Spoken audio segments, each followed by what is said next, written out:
I was sworn to slay monsters, not raise one.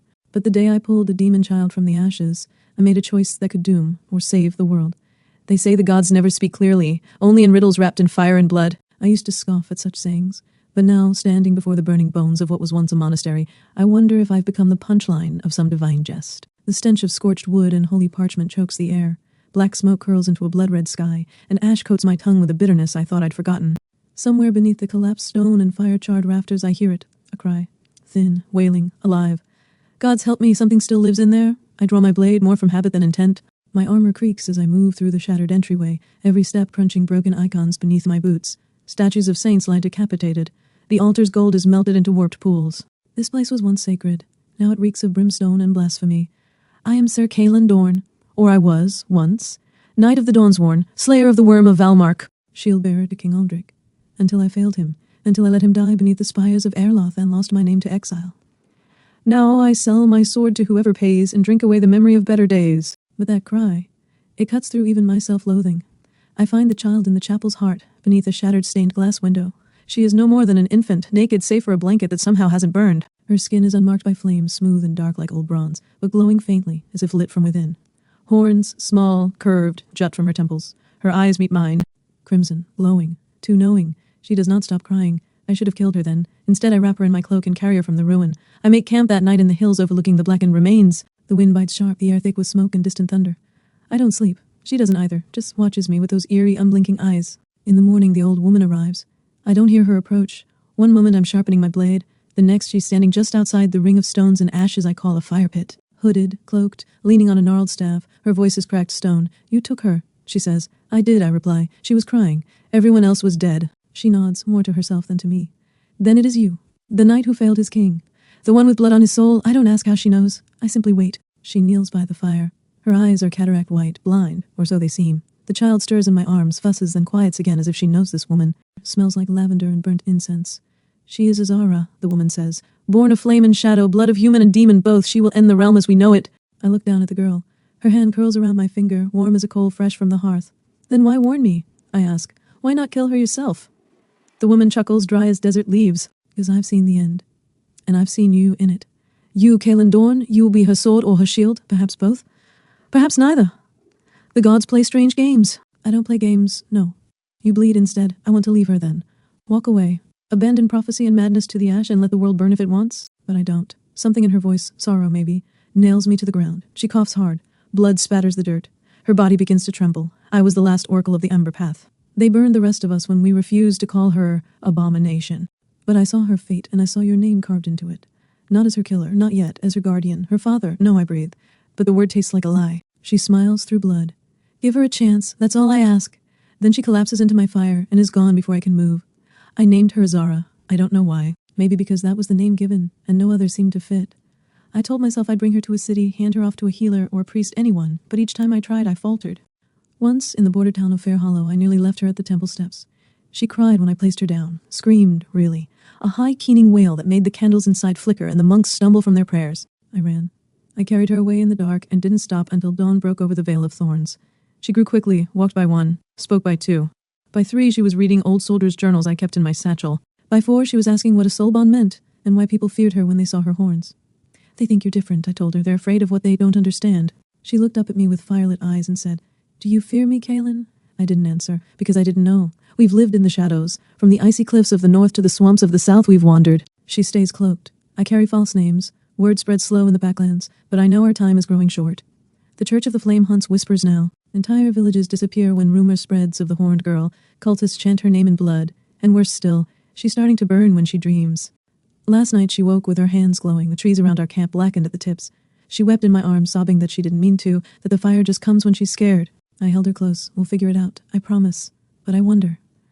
What if I'm wrong? What if this thing in her, the storm, can't be stopped? What if all I'm doing is delaying the inevitable? What if the world is right, and I'm the madman? I remember the day I saw High Inquisitor Varric ride into a village square and execute a man for sheltering a hellborn. He wore gold-threaded robes and holy armor gleaming with sun-burnished steel.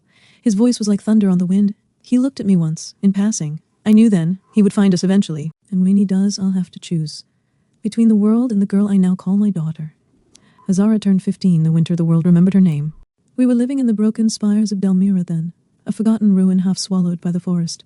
Vines crept through stone and owls nested where bells once rang. We'd been there for weeks. Too long, I should have known better.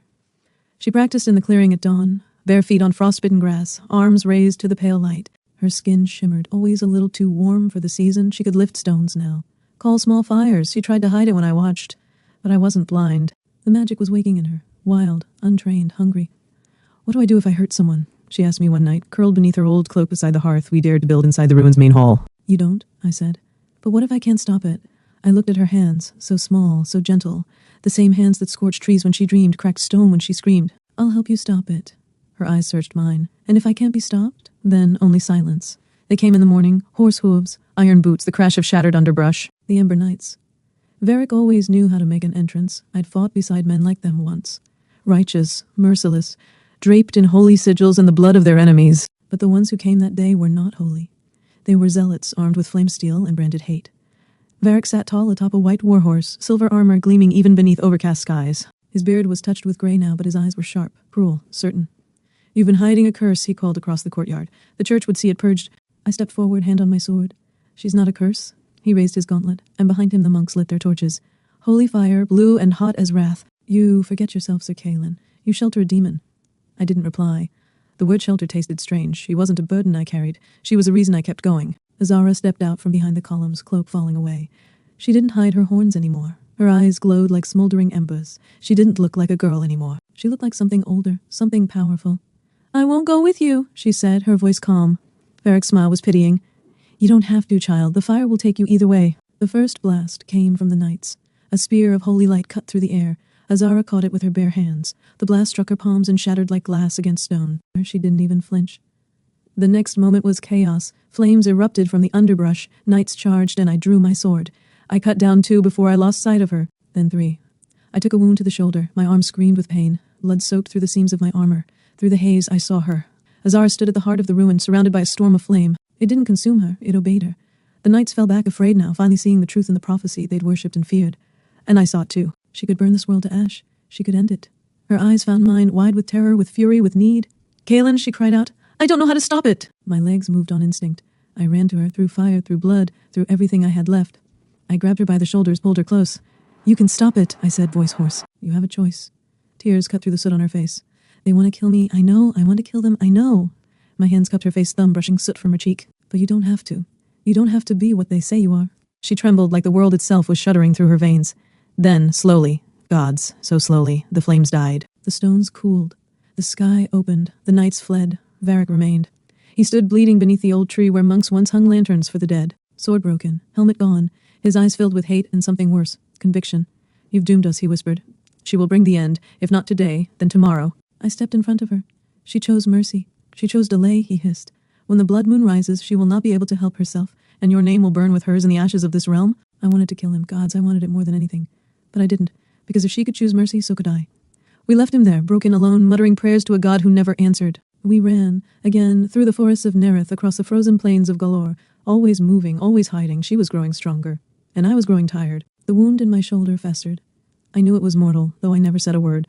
On the night of the blood moon, I took her to the cliffs beyond the ashen wastes, the place where her mother was said to have opened the first gate.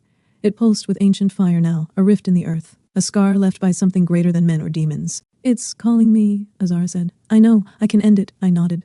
But it'll take everything. She turned to me, voice cracking. And you? I smiled. I'm already spent. Tears welled up. She tried to speak, but I pulled her close. You are not your blood, I whispered. You are not a weapon. You are not prophecy. I'm afraid. So was I said, when I first held you in the ashes. But I'm not afraid anymore. She stepped forward. She raised her hands to the sky, and the fire came, not as wrath, but as light. The rift screamed, the sky split, the wind howled. And then, silence. I awoke alone on the edge of the cliff, half covered in ash and frost. My blood had dried to the stone. She was gone. No fire, no gate, no footprints. Just the wind, and the knowing that she had sealed it, that she had chosen. They say a demon girl once held the fate of the world in her hands and chose mercy. They say her guardian died at her side, sword unraised, eyes full of love. But legends are made from lies. I didn't die that day. Not yet. I live now only in the telling. Old, broken, forgotten. Still watching the skies, still waiting. Because maybe, just maybe, one day she'll return. And when she does, I'll be there, to tell her she made the right choice. The end. Comment what stories you want to hear next. Subscribe to FryyDaee on YouTube for the full videos. Thanks for watching.